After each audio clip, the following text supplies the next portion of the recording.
Welcome to Bite at a Time Books, where we read you your favorite classics one bite at a time. My name is Bree Carlile, and I love to read, and wanted to share my passion with listeners like you. Be sure to follow the show on your favorite podcast platforms so you get all the new episodes. Or you can follow the show on YouTube, where we have playlists for all the stories. You can find us on all the social medias at Bite at a Time Books, or on our website, biteatatimebooks.com, where you can also sign up for our newsletter for more information on what we're reading and what's coming next for the podcasts. We're a part of the Bite at a Time Books Productions Network.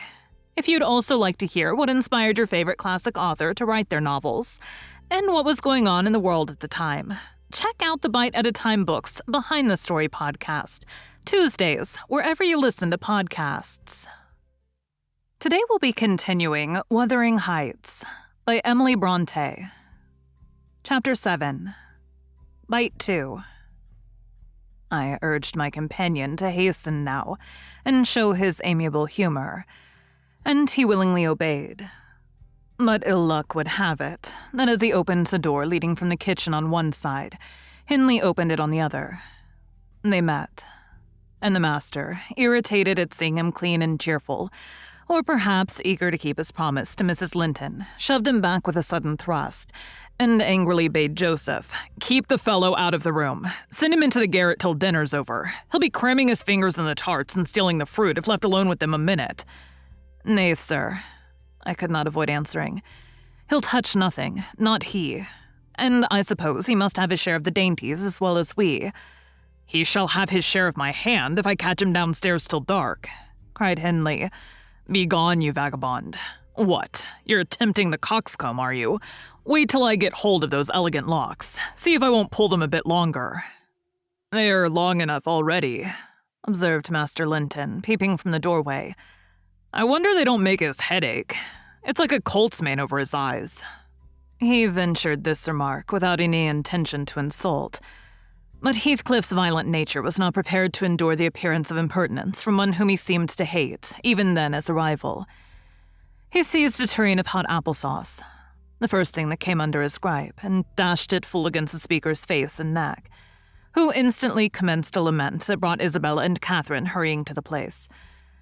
Mr. Earnshaw snatched up the culprit directly and conveyed him to his chamber, where doubtless he administered a rough remedy to cool the fit of passion, for he appeared red and breathless.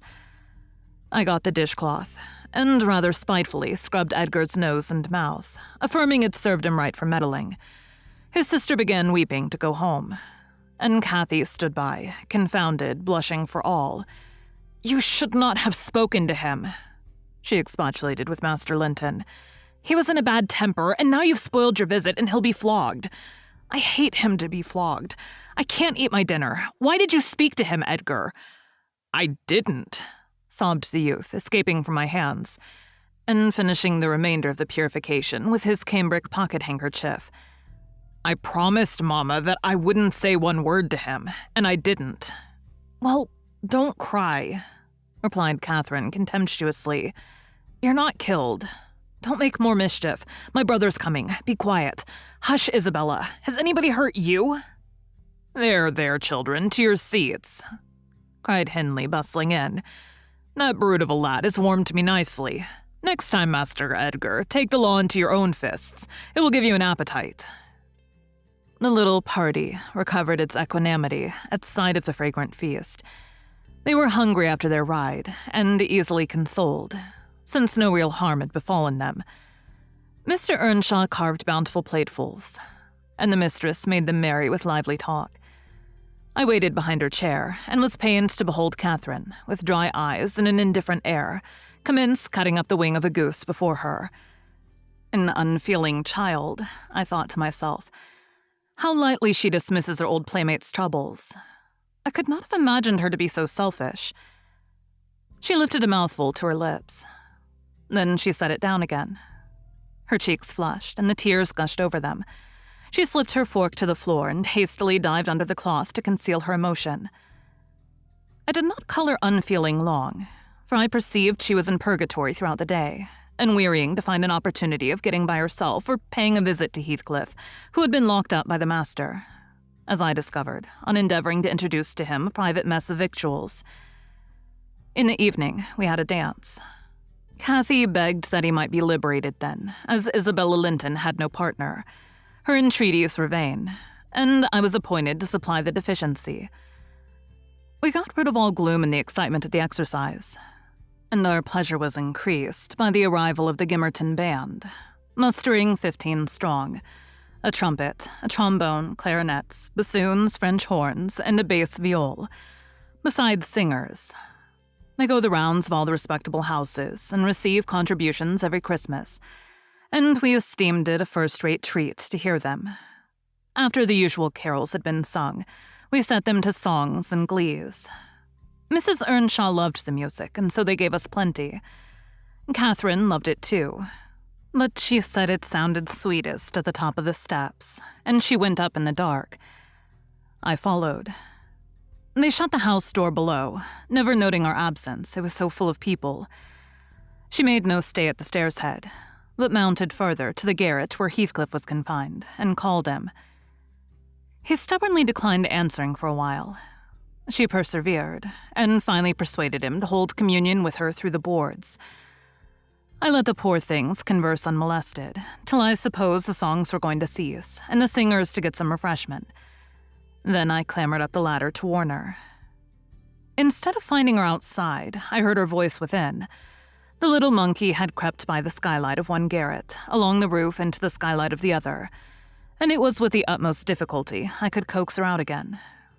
When she did come, Heathcliff came with her, and she insisted that I should take him into the kitchen, as my fellow servant had gone to a neighbor's to be removed from the sound of our devil's psalmody, as it pleased him to call it.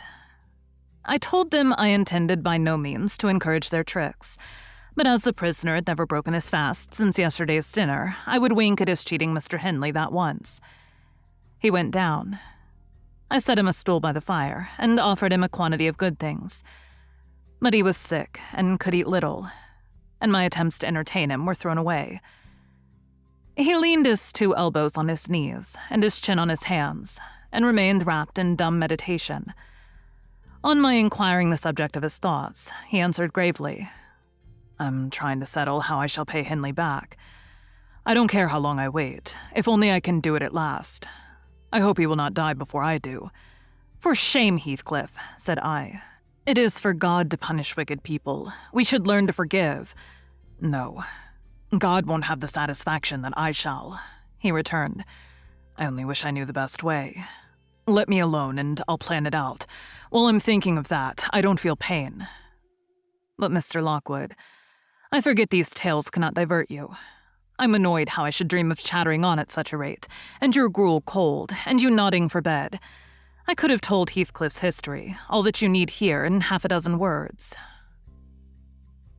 Thus interrupting herself, the housekeeper rose, and proceeded to lay aside her sewing. But I felt incapable of moving from the hearth, and I was very far from nodding. "Sit still, Mrs. Dean," I cried. "Do sit still another half hour. You've done just right to tell the story leisurely. That is the method I like, and you must finish it in the same style. I'm interested in every character you've mentioned, more or less." "The clock is on the stroke of 11, sir." "No matter. I'm not accustomed to go to bed in the long hours. 1 or 2 is early enough for a person who lies till 10. "You shouldn't lie till 10. There's the very prime of the morning gone long before that time. A person who's not done 1/2 his day's work by 10 o'clock runs a chance of leaving the other half undone." "Nevertheless, Mrs. Dean, resume your chair, because tomorrow I intend lengthening the night till afternoon. I prognosticate myself an obstinate cold, at least." "I hope not, sir." "Well, you must allow me to leap over some 3 years. During that space, Mrs. Earnshaw—" No, I'll allow nothing of the sort. Are you acquainted with the mood of mind in which, if you were seated alone, and the cat licking its kitten on the rug before you, you would watch the operation so intently that puss's neglect of one ear would put you seriously out of temper? A terribly lazy mood, I should say. On the contrary, a tiresomely active one. It is mine at present, and therefore continue minutely. I perceive that people in these regions acquire over people in towns the value that a spider in a dungeon does over a spider in a cottage, to their various occupants. And yet the deepened attraction is not entirely owing to the situation of the looker on. They do live more in earnest, more in themselves, and less in surface, change, and frivolous external things. I could fancy a love for life here almost possible, and I was a fixed unbeliever in any love of a year's standing. One state resembles setting a hungry man down to a single dish, on which he may concentrate his entire appetite and do it justice. The other, introducing him to a table laid out by French cooks. He can perhaps extract as much enjoyment from the whole, but each part is a mere atom in his regard and remembrance. Oh, here we are the same as anywhere else when you get to know us, observed Mrs. Dean, somewhat puzzled at my speech. Excuse me, I responded. You, my good friend, are a striking evidence against that assertion. Excepting a few provincialisms of slight consequence, you have no marks of the manners which I am habituated to consider as peculiar to your class. I'm sure you've thought a great deal more than the generality of servants think. You've been compelled to cultivate your reflective faculties for want of occasions for frittering your life away in silly trifles. Mrs. Dean laughed. I certainly esteem myself a steady, reasonable kind of body, she said. Not exactly from living among the hills and seeing one set of faces and one series of actions from year's end to year's end. But I have undergone sharp discipline, which has taught me wisdom. And then I've read more than you would fancy, Mr. Lockwood. You could not open a book in this library that I've not looked into and got something out of also. Unless it be that range of Greek and Latin, and that of French. And those I know one from another. It is as much as you can expect of a poor man's daughter. However, if I'm to follow my story in true gossip's fashion, I had better go on. And instead of leaping 3 years, I will be content to pass to the next summer. The summer of 1778. That is nearly 23 years ago. Thank you for joining Bite at a Time Books today, while we read a bite of one of your favorite classics. Again, my name is Bree Carlile, and I hope you join us tomorrow for the next bite of Wuthering Heights. If you enjoyed our show, be sure to follow us so you get all the new episodes. We would also love for you to drop us a rating on your favorite podcast platform.